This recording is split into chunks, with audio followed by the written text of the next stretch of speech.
Hello, welcome back to എൻ്റെ point. അപ്പോൾ ഇന്നത്തെ നമുക്ക് സ്പെഷ്യൽ കറിയാണ് മോര് കറി. നമുക്ക് ഇന്ന് പപ്പായ ചേർത്ത് മോര് ഉണ്ടാക്കി നോക്കിയാലോ? വീഡിയോ കണ്ടു നോക്കാം. പപ്പായ നമുക്ക് തൊലിയെല്ലാം കളഞ്ഞ് വൃത്തിയാക്കി കഷ്ണങ്ങളാക്കി ചെറിയ കഷ്ണങ്ങളാക്കി കട്ട് ചെയ്തെടുക്കാം. കുറച്ച് മതി, ഒരു മുറിയാണ് ഞാൻ എടുക്കുന്നുള്ളൂ. ഒരു മുറി പപ്പായ നമുക്ക് തൊലിയെല്ലാം കളഞ്ഞ് വൃത്തിയാക്കി കഴുകി കഷ്ണങ്ങളാക്കി എടുത്തിട്ട് തരാം. അപ്പോൾ പപ്പായ നമ്മൾ നന്നായിട്ട് കഷ്ണിച്ച് ചെറുതാക്കി എടുത്തിട്ടുണ്ട്. നമുക്ക് ഇതിലേക്ക് ഇനി ചേർക്കാനുള്ള എന്തൊക്കെയാണെന്ന് പറയാം. കഷ്ണിച്ച് വെച്ച പപ്പായയിലേക്ക് ഒരു നുള്ളു മഞ്ഞൾപ്പൊടി ചേർത്ത് കൊടുക്കുക. ഒരു നുള്ള ഉപ്പ് കൂടി ചേർത്ത് കൊടുക്കുക പാകത്തിന്. പുളിശ്ശേരിക്കാണ്, അപ്പം നമുക്ക് ഉപ്പ് വീണ്ടും ചേർക്കേണ്ടി വരും. അപ്പം ഇപ്പം കുറച്ച് മാത്രം ചേർത്ത് കൊടുക്കുക. ഒരു നുള്ള ഉലുവാപ്പൊടി ചേർത്ത് കൊടുക്കുക. കായത്തിൻ്റെ പൊടി ഉണ്ടെങ്കിൽ ചേർക്കുക, ഇല്ലെങ്കിൽ കട്ടക്കായം ചേർത്ത് കൊടുക്കുക. എൻ്റെ കയ്യിൽ കട്ടക്കായമാണ്, അപ്പം ഞാൻ കട്ടക്കായം ചേർത്ത് കൊടുക്കുവാണ്. ലാസ്റ്റിൽ നമുക്ക് ഒരു ശകലം വെളിച്ചെണ്ണ കൂടി ഒഴിച്ചു കൊടുക്കുക അതിലേക്ക്. എല്ലാം ചേർത്ത ശേഷം നന്നായിട്ട് കൈ കൊണ്ടൊന്ന് ഇളക്കി കൊടുക്കുക.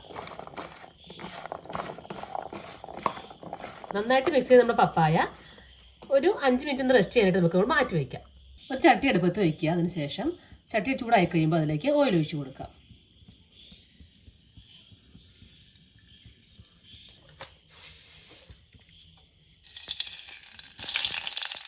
ചൂടായ എണ്ണയിലേക്ക് പച്ചമുളക് ഇട്ട് കൊടുത്ത് കടുക് ഇട്ട് കൊടുത്ത് കറിവേപ്പില ഇട്ട് കൊടുത്ത് ഒരു കാന്താരി ഉണ്ടെങ്കിൽ കയ്യിൽ കാന്താരി ഉണ്ടെങ്കിൽ കുറച്ച് കാന്താരി കൂടി ഇട്ട് കൊടുക്കുക.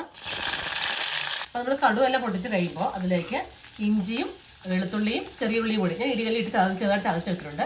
അത് നമുക്ക് ഇതിലേക്ക് ഇട്ട് കൊടുക്കാം.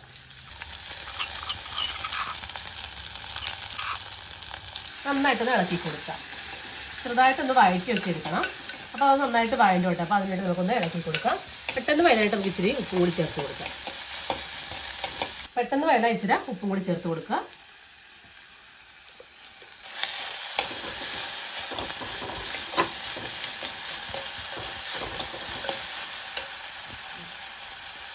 അപ്പം നമുക്കിനി ഇതിലേക്ക് അരിഞ്ഞു വെച്ച് നമ്മുടെ പപ്പായ ചേർത്ത് കൊടുക്കാം.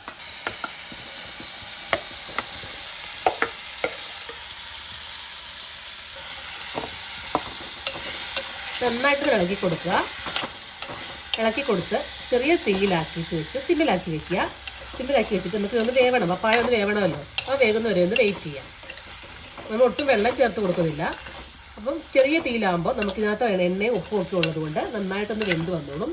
അതൊന്ന് വേവാൻ വേണ്ടി നമുക്ക് പൊത്തി വെച്ച് നമുക്കൊന്ന് അടച്ച് വെച്ച് വേവിച്ചെടുക്കാം. നന്നായിട്ടെല്ലാം പൊത്തി വെച്ചു. ഫ്ലെയിം കുറച്ച് വെച്ചിട്ടുണ്ട്. നമുക്കിതൊന്ന് അടച്ച് വെച്ച് ഒരു 3 മിനിറ്റ് കൊണ്ട് നമുക്ക് വേവിച്ചെടുക്കാം. അപ്പം 3 മിനിറ്റ് കഴിഞ്ഞ് നമുക്കത് തുറന്ന് നോക്കാം. ഒട്ടും വെള്ളവും ചേർത്തല്ല, പക്ഷേ എങ്കിലും ഒട്ടും അടിക്കൊന്നും പിടിക്കാണ്ട് നന്നായിട്ട് എണ്ണ ഉപ്പ് കൂടി ചേർന്ന് നമ്മുടെ കായത്തിൻ്റെ ഉരുവാടൊക്കെ നല്ല മണമൊക്കെ വരുന്നുണ്ട്. അപ്പോൾ നന്നായിട്ടൊന്ന് നമ്മുടെ പപ്പായൊക്കെ നന്നായിട്ട് വെന്ത് വന്നു കേട്ടോ. അപ്പോൾ നമുക്ക് ഇതിലേക്ക് നമ്മൾ മിക്സഡ് ചെറിയ ജാറിലേക്ക് ഇട്ടിട്ട് മിക്സഡ് ജാറിലിട്ട് നമ്മുടെ തൈര് അടിച്ചു വെച്ചിട്ടുണ്ടായിരുന്നു. അപ്പോൾ ആ അടിച്ചു വെച്ച് തൈര് നമുക്ക് ഇതിലേക്ക് ചേർത്ത് കൊടുക്കാം. കട്ടത്തൈരാണെങ്കിൽ നന്നായിട്ടൊന്ന് അടിച്ചു വേണം നമ്മൾ ഒഴിക്കാൻ കേട്ടോ. അപ്പം ഒരു പാക്കറ്റ് തൈര് ഫുള്ള് ഞാൻ ചേർത്ത് കൊടുത്തിട്ടുണ്ട്. പപ്പായ അതനുസരിച്ച് ചേർത്തോണം. ഇത് ഞാൻ വലിയ പപ്പായ ആയതുകൊണ്ടാണ് ഒരു മുറി എടുത്തത്. അപ്പോൾ ഇത് കറക്റ്റാണ്. വലിയ പപ്പായയുടെ ഒരു മുറിയും ഒരു പാക്കറ്റ് തൈരും കറക്റ്റാണ് കേട്ടോ. നന്നായിട്ടൊന്ന് ഇളക്കി കൊടുക്കുക. തൈര് ഒഴിച്ച് കഴിയുമ്പോൾ ഇത് ഒരുപാട് തിളയ്ക്കേണ്ട. അപ്പോൾ പിരിഞ്ഞു പോകും ചിലപ്പോൾ. നമ്മൾ തൈര് അടുപ്പത്ത് ചൂടായി കഴിയുമ്പോൾ പിരിയാൻ സാധ്യതയുണ്ട്. അപ്പോൾ അതുകൊണ്ട് നന്നായിട്ടൊന്ന് ഇളക്കി കൊടുത്ത് സിമ്പിലിട്ടിട്ട് നന്നായിട്ടൊന്ന് ഇളക്കി കൊടുത്താൽ മതി. ഉപ്പ് മാത്രം വേണമെന്ന് നോക്കിയിട്ട് വേണമെങ്കിൽ മാത്രം ഉപ്പ് നമ്മൾ ഇച്ചിരി ചേർത്ത് കൊടുക്കുക. കാരണം ചില തൈരിന് പുളി ഉണ്ടാവും, ചിലതിന് പുളി കാണില്ല. അപ്പം തൈരിൻ്റെ പുളിയുടെ അനുസരിച്ച് നമുക്ക് ഉപ്പ് ചേർത്ത് കൊടുക്കാം. അപ്പോൾ ഇത്രയേ ഉള്ളൂ, നമ്മുടെ പപ്പായ മോരുകറി ഇവിടെ റെഡി ആയിട്ടുണ്ട്. എല്ലാവരും ചെയ്ത് നോക്കുക. നല്ല ടേസ്റ്റുള്ള കറിയാണ്. അപ്പോൾ അടുത്ത നല്ലൊരു വീഡിയോസിൽ കാണാം. അതുവരെ ടേക്ക് കെയർ, ബൈ.